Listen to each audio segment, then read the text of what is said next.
And we are back. It's time for our relationship discussion. And this morning, we have our mental health counselor with a specialization in relationship and marriage counseling, Olaiwola Abiola. You're welcome, sir. Thank you so much, Helen, for having me once again. It's always a pleasure. This morning, it's a delight to be here. Ah, yes, it is. And this morning, we'll be talking about the power of secrets, or better still, impact of secrets in a marriage or relationship. Now, first questions. Why should you have secrets in a relationship? Well, first of all, keeping secret is a universal phenomenon. It's a human thing. We all have one secret or the other. But, you know, not all secrets are deep, dark secrets like that. So we all have one thing or the other, maybe a dark past they don't want somebody to know about. So ideally, in a healthy relationship, there shouldn't be secret. I tell people marriage is a place where you keep secrets by being open to each other. So what I'm saying in effect is that you are not supposed to keep secrets in a relationship, in a healthy relationship. But there are reasons why people do that. At times, people keep secret, especially from their significant other, because, quote and unquote, I love this person. I don't want to hurt, or I don't want to lose this person. But the boomerang effect is that eventually, if the person eventually gets to know that particular secret, especially the impact. Now, secret, as I said, we all have secrets. But when it comes to relationship, it's about the implication of that secret on the health of the relationship that matters. For example, if it's about, okay, you're hiding your genotype, for example. You're keeping secret about it. You know you're an SS person, and you need to put that forward and decide to just hide it or to lie about it just because you don't want to you don't want to lose that person. The implication is that at the end of the day, when the person gets to know, maybe after you've gotten married, it's more or less like a deception leading into marriage. You know, people carry around this notion that what you don't know cannot hurt you, right? And the issue of genotype, personally, as much as, yeah, there has to be that level of transparency in the relationship, I think it's trivial compared to cheating.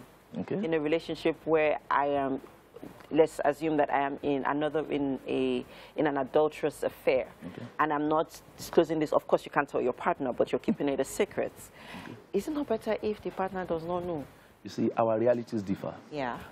If someone is at his and is so aware of that, is conscious of that. Now, all his life, he has probably seen his brother or sister be an SS, the travail, the pain. And he has made up his mind that he's not going to repeat the error of his parent. And you decide to lie to that person. As far as that person is concerned, the reality of that person is more or less as weighty as infidelity. So it's about your reality and the impact of that deception, of that secret being kept on that person. For example, eventually, secret will erode trust. It will erode intimacy. And at the end of the day, you are toiling with the life, the core, the foundation of that relationship. At the end of the day, you don't want to lose the person, you eventually get to lose the person. Now, let's talk about being open about our past. We have seen cases where people disclose, you know, some of their, you know, trauma and past awful experiences. And it has come, you know, and then they disclose this past of theirs with their partners, but it always affects the relationship negatively, where, you know, in some of these instances, what would you advise?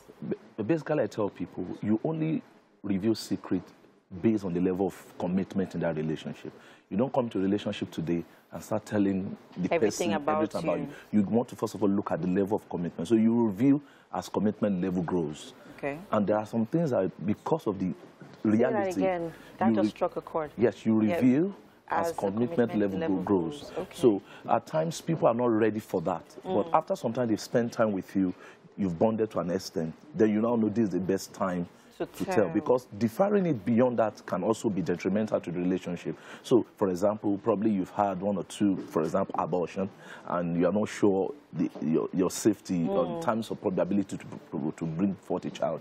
That is a very, very serious matter, especially when the guy is coming up and say, look, I'm ready to settle. I want to take you to the altar. So the best thing to do is to get that on the for example, maybe you're a single parent. Life happens. But that should not be the end of our life. I tell people, every sinner has got a future, and every saint has got a past. We've all had one thing or the other, life happens, but what do we do with those things, and so that we can move forward. So you reveal as commitment level grows.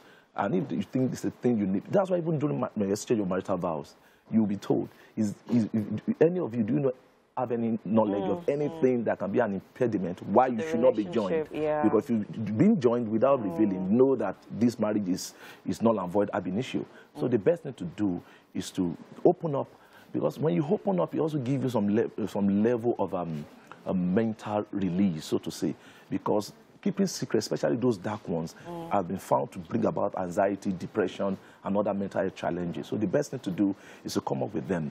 And probably if the person loves you, they can both walk through things together. If the person is not going to be with you, it's good you are doing it on the part of your being open and being honest. Okay, I know that now we've been focusing on the person keeping the secrets. Now let's also talk about the people who these secrets are being revealed to. Okay. Because there are people who do not know how to handle some of these secrets or even some of these revelations when they come to the fore. What would you, how would you advise, or what would you suggest in such cases? Okay, for example, let's talk about the issue of infidelity.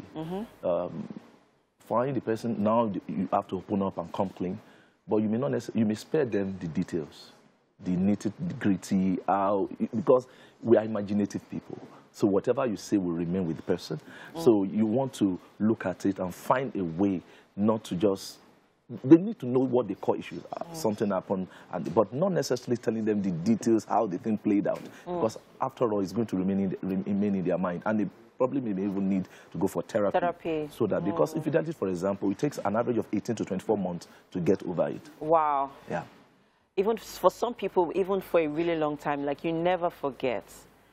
You have brain, we have brains, and we are mental beings. Right. We have capacity to retain things in our memory, but we can always get over it. All right. Thank you so much, Olaiwola. It's always a pleasure having you. I'm sure that someone watching right now has learned something from this, from all that you've shared today. Thank you. Thank you so much for having me. It's a pleasure to be here. You're welcome. And of course, if you've got other questions, you can reach us on all our social media platforms at TVC Connect. You could also reach Mr. Olaiwola at love.boulevard. Love.boulevard.